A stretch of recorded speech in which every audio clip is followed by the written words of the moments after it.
In the summer of 1977, NASA's Jet Propulsion Laboratory launched a pair of Titan Centaur rockets containing nearly identical spacecraft. Known as Voyager 1 and Voyager 2, these twin probes were built to last for 5 years with the intention of studying Jupiter and Saturn and their larger moons. Incredibly, nearly 45 years later, NASA is still in constant communication with both probes, which take routine commands and transmit data back to Earth's deep space network, making Voyager the longest running mission in the history of space exploration. After completing all of its initial objectives within 4 years, NASA extended Voyager's mission to include the two outer giants, Neptune and Uranus, before embarking on the even more ambitious Voyager interstellar mission, with the purpose of exploring the outer limits of the Sun's sphere of influence and beyond. Voyager 1 and 2 have now travelled 22 billion kilometers and 18 billion kilometers from Earth, respectively.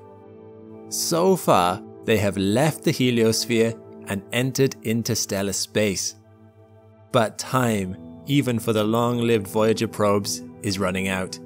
Perhaps as soon as 2025, the probes will lose their remaining power supply and go dark forever. In preparation for this, NASA has begun taking the probe's instruments offline, in the hope of extending the life of the mission for a few more years. But when the Voyager probes inevitably go dark, they will leave behind a wealth of data that is unprecedented in its size and scope. So now that we are entering the Voyager mission's final days, we can ask, what did Voyagers 1 and 2 discover out there? Did the probes and their instruments hold up under the rigors of interstellar travel? And why are scientists so surprised by what they learned? I'm Alex McColgan, and you're listening to the Astrum podcast. Join me today as we learn about the most stunning discoveries of the nearly 45-year Voyager mission, and relive the remarkable journey the probes took after they left Neptune's orbit, traveling from the solar system's icy outer giants to the brink of interstellar space. While Voyagers 1 and 2 were supposed to be on a 5-year mission, their team of forward-thinking scientists and engineers made a number of design choices that enabled the probes to hold up over a much longer journey. Each probe is equipped with a long-lasting radioisotope thermoelectric generator, which converts heat from the decaying plutonium-238 isotope into electric power. These probes also have redundancies of most of their 11 scientific instruments in case of machine failure, as well as 16 hydrazine thrusters, including 8 backups. Most importantly, the launch happened at the perfect time.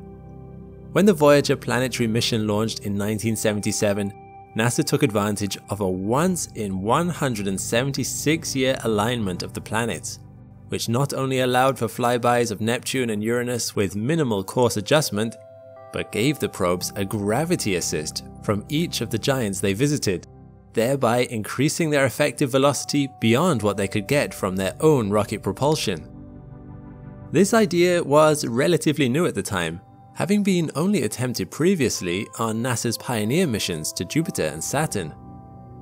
In 1981, Voyager 1 escaped the ecliptic, which is the Earth's plane of orbit around the Sun, heading 35 degrees to the north. Voyager 2 later went under the ecliptic, heading 48 degrees to the south. After the Voyager planetary mission was extended to become the Voyager interstellar mission, the cameras on both probes were deactivated in order to conserve power. The last image taken by Voyager 1 is the famous pale blue dot photograph of Earth, taken from a distance of around 6 billion kilometers, the most remote image of Earth ever taken. However, this was barely the start of the Voyager's journeys. To reach interstellar space, the probes would have to traverse the termination shock, a region in which hypersonic solar winds run into fierce resistance from the interstellar wind. Beyond the termination shock, the Voyagers would encounter the heliosheath, where slowing solar winds pile up, becoming denser and hotter, followed by the heliopause, the final boundary between the heliosphere and interstellar space. But in spite of what you may think, the start of the interstellar medium doesn't actually mark the end of our solar system. Indeed, it will be another 300 years until Voyager 1 reaches the Oort cloud, the vast region of billions of icy planetesimals that surround our solar system like a bubble, and another 30,000 years until it exits the cloud, leaving our solar system forever. When the Voyagers travelled through the heliosheath, they made an incredible discovery. Because the Sun's magnetic field spins in opposite directions on its north and south poles, the spin creates a ripple where they meet called the heliospheric current sheet, sort of like the rings created by dropping a stone in water. However, when this sheet reaches the termination shock, it compresses, as though the ripples were hitting the edge of a pool. The Voyager probes discovered that after the termination shock, these stacked up ripples form magnetic bubbles. This means the boundary of the heliosheath is not as smooth and clear-cut as scientists thought. Instead, it is a fluctuating and magnetically bubbly environment.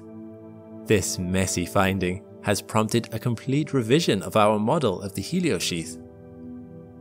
On the 25th of July 2012, the Voyager 1 space probe became the first man-made object to leave the Sun's heliosphere and enter interstellar space.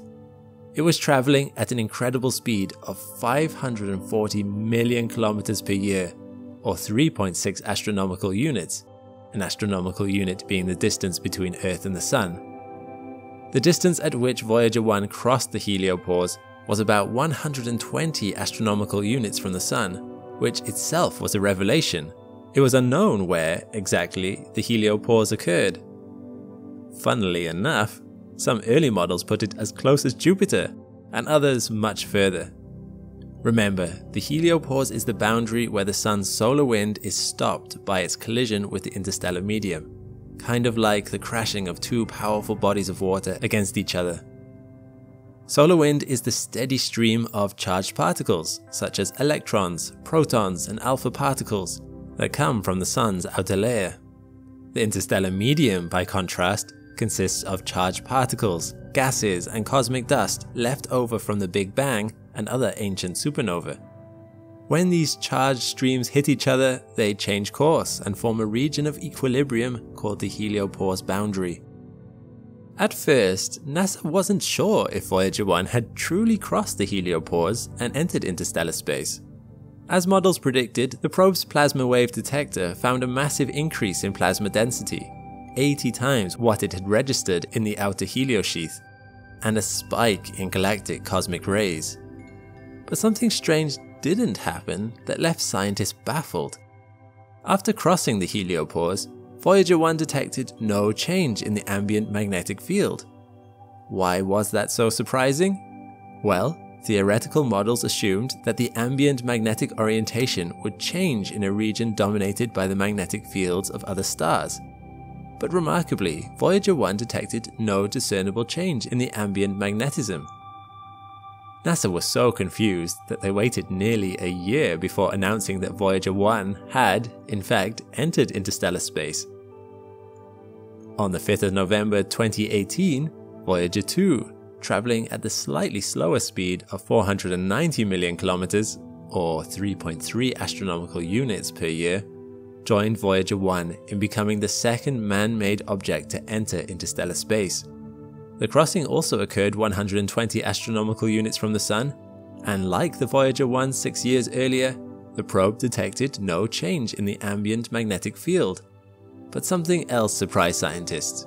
You see, the Sun goes through 11-year solar cycles, during which its activity waxes and wanes. Voyager 2's crossing occurred at a time when solar winds were peaking. Models predicted that the size of the heliosphere would fluctuate with the solar cycle, meaning it would have been expanding when Voyager 2 made its crossing. Yet, Voyager 2 crossed the heliopause at exactly the same distance Voyager 1 had 6 years prior, meaning our models were wrong. Like the magnetometer finding, this demonstrated the value of testing theoretical models with field data. We now suspect the boundary between the heliosphere and interstellar medium is much more twisted and filled with fluctuations than prior models proposed. One leading idea is that our sun emerged billions of years ago from a hot and heavily ionized region following the explosion of one or more supernovae, and that magnetic turbulence persists to this day near the heliopause. If so, the probes will likely encounter a different magnetic orientation as they travel further away, but their instruments will probably be long dark by that time. Although the historic Voyager mission will soon be ending, the twin probes are just beginning their cosmic journeys. In 40,000 years, Voyager 1 will likely drift towards a star in the Camelopardalis constellation, while Voyager 2 will pass 1.7 light-years from the star Ross 248. In 296,000 years, it will pass 4.3 light-years from Sirius. These small, intrepid probes will likely outlast the Earth itself as they continue their solitary wanderings across the Milky Way. And if by chance they encounter intelligent life in one of the far reaches of our galaxy, they will be a testament to mankind's ingenuity and resilience. On each of the probes is a golden audiovisual disc called the Golden Record. These records carry photographs of Earth and its many life forms, the sounds of whales and of babies crying, music by Mozart and Chuck Berry, and dozens of indigenous peoples and greetings in 55 languages.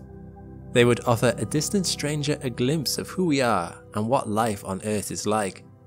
As for us, we must say goodbye to these old familiar friends and continue our own lives here on Earth. Hopefully the Voyager mission will not be our last brush with the stars, but only the beginning. Well, that's all we have time for today. I hope you've enjoyed listening to this podcast on the Voyager missions. If you like what you've heard, please feel free to follow us for more podcasts on other fascinating space topics. But for now, I'm Alex McColgan, and this has been Astrum. All the best, and see you next time.